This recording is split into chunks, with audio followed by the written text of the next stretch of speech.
ಎಲ್ಲರಿಗೂ ನಮಸ್ಕಾರ. ಇವತ್ತಿನ ವಿಡಿಯೋದಲ್ಲಿ ನಾನು ಸಿಂಪಲ್ ಹಾಗೆ ಹೆಲ್ತಿ ಆದ ಒಂದು ಚಿಕನ್ ಸಲಾಡ್ ಮಾಡ್ತಿದ್ದೇನೆ. ಇದನ್ನು ನೀವು ಬೆಳಿಗ್ಗೆ ಅಥವಾ ಸಂಜೆ ಸ್ನ್ಯಾಕ್ಸ್ ಅಲ್ಲಿ ಸಹ ತಿನ್ಬಹುದು. ಇದನ್ನ ಮಾಡಲಿಕ್ಕೆ ನಾನಿಲ್ಲಿ ಒಂದು ಅರ್ಧ ಕಪ್ ಅಷ್ಟು ರಾಜ್ಮಾವನ್ನು ಚೆನ್ನಾಗಿ ತೊಳೆದು ರಾತ್ರಿ ಇಡೀ ನೆನೆಸಿ ಇಡ್ತೇನೆ. ಮರುದಿನ ಬೆಳಿಗ್ಗೆ ಇದನ್ನು ಇನ್ನೊಮ್ಮೆ ಕ್ಲೀನ್ ಮಾಡಿ ಅದನ್ನು ನಾನು ಕುಕ್ಕರಿಗೆ ಹಾಕೊಳ್ತೇನೆ. ನಂತರ ಅದಕ್ಕೆ ಸ್ವಲ್ಪ ಉಪ್ಪು ಮತ್ತು ನೀರನ್ನು ಹಾಕಿ 3 ವಿಸಿಲ್ ಬರೋ ತನಕ ಚೆನ್ನಾಗಿ ಬೇಯಿಸ್ಕೊಳ್ತೇನೆ.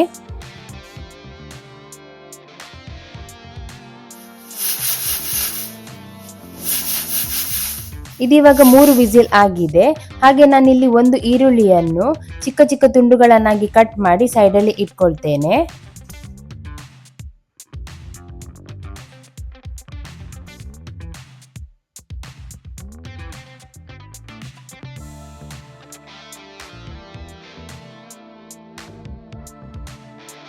ಹಾಗೆ ನಾನಿಲ್ಲಿ ಒಂದು 100 ಗ್ರಾಮ್ ಅಷ್ಟು ಬೋನ್ಲೆಸ್ ಚಿಕನ್ ಪೀಸಸ್ ನ ತಗೊಂಡಿದ್ದೇನೆ. ನಿಮ್ಗೆ ಎಷ್ಟು ಚಿಕ್ಕದು ಬೇಕೋ ಅಷ್ಟು ಚಿಕ್ಕದು ತುಂಡುಗಳನ್ನಾಗಿ ನೀವು ಇದನ್ನ ಕಟ್ ಮಾಡ್ಕೊಳ್ಬಹುದು.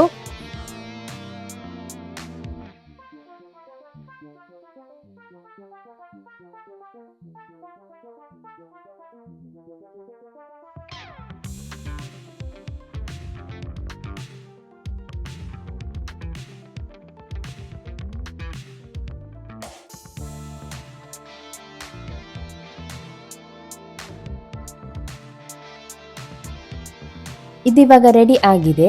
ಇವಾಗ ನಾನೊಂದು ಪಾತ್ರೆಗೆ ಸ್ವಲ್ಪ ಎಣ್ಣೆ ಹಾಗೆ ಸ್ವಲ್ಪ ತುಪ್ಪವನ್ನು ಹಾಕಿ ಬಿಸಿ ಆಗ್ಲಿಕ್ಕೆ ಇಡ್ತೇನೆ. ಅದು ಬಿಸಿ ಆದ ನಂತರ ಅದಕ್ಕೆ ನಾನು ತುಂಡು ಮಾಡಿಕೊಂಡಿರುವ ಚಿಕನ್ ಪೀಸಸ್ ಹಾಗೆ ಸ್ವಲ್ಪ ಅರಿಶಿನ ಮತ್ತು ಉಪ್ಪನ್ನು ಹಾಕಿ ಚೆನ್ನಾಗಿ ಫ್ರೈ ಮಾಡ್ಕೊಳ್ತೇನೆ.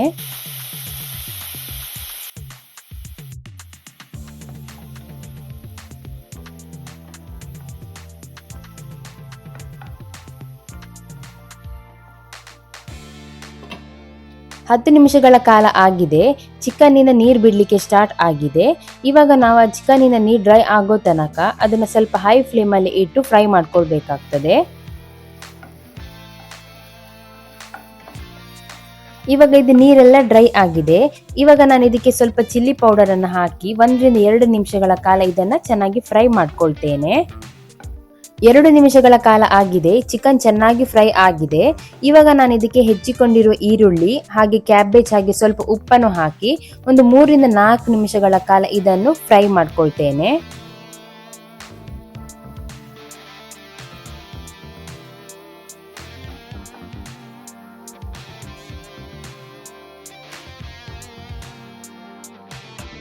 ಇದು ಚೆನ್ನಾಗಿ ಫ್ರೈ ಆಗಿದೆ.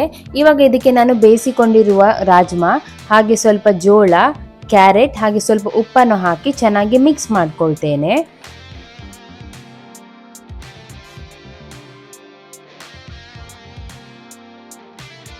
ಇದು ಇವಾಗ ಚೆನ್ನಾಗಿ ಮಿಕ್ಸ್ ಆಗಿದೆ. ಇವಾಗ ಹೆಲ್ತಿ ಹಾಗೆ ಟೇಸ್ಟಿ ಆದ ಚಿಕನ್ ಸಲಾಡ್ ರೆಡಿ ಆಗಿದೆ. ನೀವೇನಾದ್ರೂ ನನ್ನ ಚಾನಲಿನ ಹೊಸ ವ್ಯೂವರ್ ಆಗಿದ್ರೆ ಸಬ್ಸ್ಕ್ರೈಬ್ ಮಾಡಿ ಹಾಗೆ ಬೆಲ್ ಐಕಾನ್ ಪ್ರೆಸ್ ಮಾಡಿ ನೋಟಿಫಿಕೇಶನ್ ಎನೇಬಲ್ ಮಾಡ್ಕೊಳ್ಳಿ. ನಿಮ್ಗೆ ಏನಾದ್ರೂ ಈ ವಿಡಿಯೋ ಇಷ್ಟ ಆಗಿದ್ರೆ ಲೈಕ್ ಮಾಡಿ ಹಾಗೆ ಕಮೆಂಟ್ ಅಲ್ಲಿ ತಿಳಿಸಿ ಹೇಗಾಗಿದೆ ಅಂತ. ಇನ್ನೂ ಹೆಚ್ಚಿನ ವಿಡಿಯೋಗೆ ನನ್ನ ಯೂಟ್ಯೂಬ್ ಚಾನಲ್ ಸಬ್ಸ್ಕ್ರೈಬ್ ಮಾಡಿ. ಮುಂದಿನ ವಿಡಿಯೋದಲ್ಲಿ ಸಿಗೋಣ. ನಮಸ್ಕಾರ.